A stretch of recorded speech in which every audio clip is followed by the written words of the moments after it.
Hi, everyone, and welcome to another edition of Expat Interviews Thriving Abroad, where we give you an opportunity to go all over the beautiful globe and meet the most amazing and fascinating people that are doing amazing and fascinating things all over the globe. And this has been such a wonderful experience to talk and meet people who've left their homeland and set up shop somewhere else. And every time I hear a new story, I'm just more and more fascinated with, the bravery and the amazing planning that that people do that and they actually go through with these plans. It's one thing to say, oh, you wake up one day and said, oh, I'm gonna move to so and so, but to actually go through with it, that takes a whole lot of chutzpah. And I'm really excited to introduce you today to a wonderful lady who is on the island of Curaçao, and one of the islands that we don't hear much about as far as the expat experience goes. Not many people talk about it, and I can't tell you how excited I am to hear her story of what she's doing there. Thank you so much, Lavada, for joining us today. Oh, you're welcome. It's nice to be here. And after all of that big introduction, so you are a Jersey girl like me. I'm so excited to meet someone else from New Jersey. But tell us about your journey, and I'd love for you to just tell us, what made you think of Curacao? What made you decide to go there in the beginning before you actually moved there? It was an island that I had never heard of before. I mean, I guess I started hearing about Curacao maybe 2 years before we actually went. Um, I saw pictures and I just thought I have to go to this place. So my husband was in a swimming pool business. He owned a swimming pool store. At the end of his season, he decided that he wanted to take a break. He wanted to go somewhere for 2 weeks just to relax. It had to be somewhere warm. And I said, oh, it's the perfect time to, suggest Curacao. So he said, okay, fine. We booked a trip and we went. And the rest is history, like they say, right? Yes. So I feel like this is kind of interesting for people. What was it about Curacao that piqued your interest, as opposed to Jamaica or St. Thomas or Bahamas or Bermuda? What was it about that particular island? Are you asking why I visited initially or why I decided to stay? Initially, what was your I thought it was different than a lot of other islands. The culture was different, and I wanted to explore that. It was a Caribbean island, which I wanted to be a part of, but it also it had like a European vibe. When you look at the some of the pictures of Williamstown, you see the buildings, the colorful buildings, and it just kind of reminded me of Amsterdam, which I've never been to, but it kind of had that type of vibe too. So that's initially why I was interested in visiting. you were drawn to it, right? So it was just something about it that kind of drew you in. Yes. So you guys are not retired. You and your husband are not retirees. So this is something kind of interesting that you're leaving, your retiree life to start a new life. How did you come about leaving that other life to decide to do this new life? Well, so initially when we came to Curacao, the thought was that we were going to buy an investment property here. So we wanted to buy a property where we could have, anytime we wanted to come back to visit, but we could rent it out year round and, make an income from it.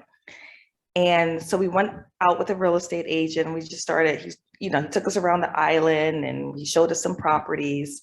This was December of 2019.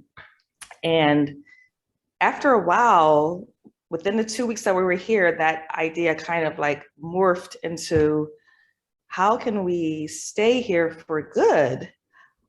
So I had just left my corporate job and I was dabbling in real estate. I was a real estate agent. I was a brand new full-time agent. I was doing it prior in my, I was doing it prior to coming to that time part-time, but I just started dabbling in real estate Yep. full-time. My Mhm. husband had his business, so we just kind of, I knew that I wasn't too far into real estate that we could do something here, and he was willing to um start all over, start a business here. And this is really interesting that you're saying this because, a lot of times we see cases where maybe one spouse wants to change and the other spouse doesn't. But I think it's beautiful when you both just synchronize and you both just click and say, yeah, this feels good. So that is just super exciting for me to hear that because it's important, it alleviates a lot of stress, when you're moving that, oh, I'm dragging my spouse along and they really don't want to, and they're kicking and screaming. Right. So you guys just fell in love with Curacao. And when did you actually make the decision? How long was it after that you visited that you decided, you know what, this is it, we're moving? Believe it or not, within the 2 weeks that we were here, we kind of made the decision. It wasn't set in stone, but we kind of agreed that this was something we were at least going to look into and attempt to do. So it only took, I'm going to say, about a week of being on the island when we were just like, why not? Yeah, and that's beautiful, and I love that because we only hear about certain places that many expats go. Like I live in Mexico, and everybody is drawn to Mexico, but Right. to know that you went to a place like Curacao, a small island, and it just wrapped you in, it just took you in. I love that.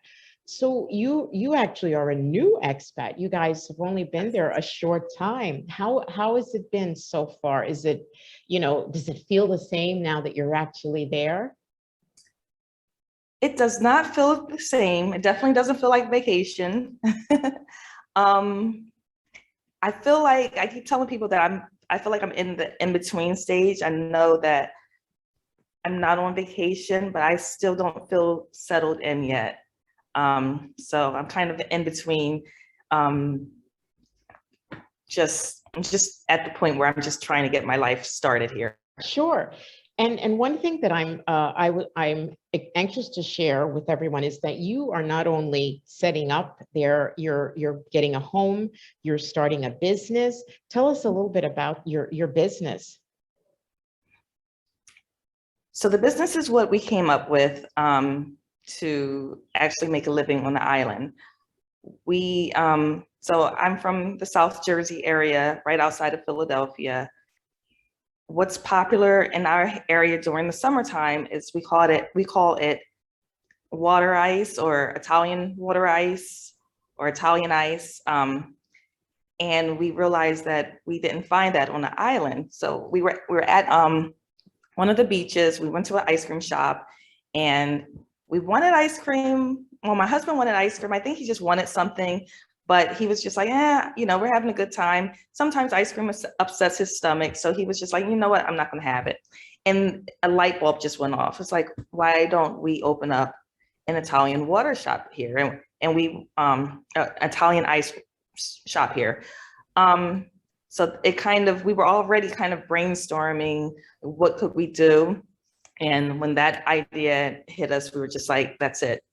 That's how we were going to make a living on Curacao. That is so amazing. And so you're in the process. Is it a lengthy process to now you guys have residency already? Did you come in with your residency already to the island or? We received an email that it was approved probably about a week or two before we came, or I came. He actually came before me. So a week or two, probably about a week before I came, we found out that it was approved. When we were here, we had to go, I got here, We had to make an appointment to go to immigration, which was extremely, extremely easy. We just basically handed the man our papers. He looked it over. He looked over it. He didn't say a word to us. He came back. He said, "I'll be right back." He came back and he stamped the paper. Oh my It was gosh. just, yes, That it was, is so awesome. yeah, Wow.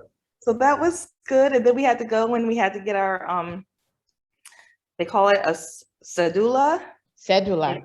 Yeah. Cedula. Yes, it's your identification card. So we got that, and it wasn't a hard process. Other things on the island, I would say, are more difficult, but becoming a resident wasn't very hard at all. You have the usual, like in Latin America and in the Caribbean, that usual, okay, it's going to take 25 days to do something that could be done in 2. So everybody could expect Right, that, but your right. immigration, that's awesome. I'm so excited that it went through for you. So you're there, and how are the people? How have they, because I want to say this, like, because we are people of color and there's a lot of people of color there, people automatically assume that you just kind of blend right in, and, people just say, okay, you're cool. Has that been your experience? Yes, I do blend right in. So people on the island of Curacao, they speak 4 languages here very fluently. They speak their local language, Papiamento. They speak Dutch, because the Dutch are the people who colonized the island. They speak English, they speak Spanish, but when they see me, they immediately start speaking Papiamento, and I don't know enough right now to have a conversation. So, I tell them that, I ask them if they speak English, and they're like, "Oh, yeah, yeah." They have no problem switching, and the people here are just incredibly, incredibly friendly. They're kind, they're friendly, and then there's a lot of us, yes, but there's so many different other cultures on the island too, which is one of the other reasons that drew us to the island. Yeah, it's a multicultural place. Yep. Yes. I can imagine with it having the Dutch influence, there's people from, Europe that come Yes. here. Now, are you in a very touristy area, or are you more with locals? What will your business be, or what will you be catering to? Locals, tourists, both? My business will be on Mambo Beach, which is it's a really big tourist attraction on the island, but it's also really popular with locals. I think, especially with a lot of the development that's happening around Mambo Beach right now, I think that it will be majority tourists. But when I talk to the locals, they're just like, "Oh, I was just at Mambo Beach," or, "It's really busy there." So it's a place where locals go to. That's good. So you'll get a little bit of both, in the Yes. downtimes, or is tourism just all year round there? Tourism is pretty much all year round. Its biggest months, I believe, are December. January is still kind of busy, but there's tourists. I mean, there's people are coming all year round. That's good. Well, I am so excited to hear your story. I know that viewers are going to be even more intrigued, to know a little bit more about your journey. And we're going to have to connect with you in the future. I know you're a young expat, and you haven't had a lot of that expat experience, but I know that you're going to have a beautiful one, because, if you landed somewhere and you felt like this is the place I'm going to be here, then the universe has brought you there for a reason. So everything's going to work out great for you.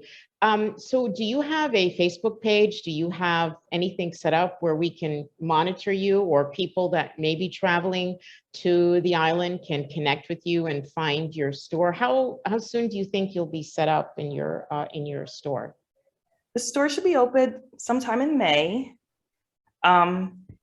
And yes, I have a Facebook page. I have an Instagram page. My store is called Dushi Scoops, DUSHISCOOPS.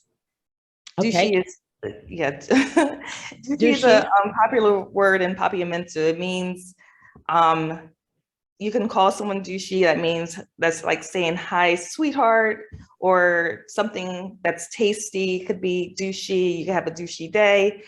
So douchey just means yes. So Sweet, like a sweet yes, douchey.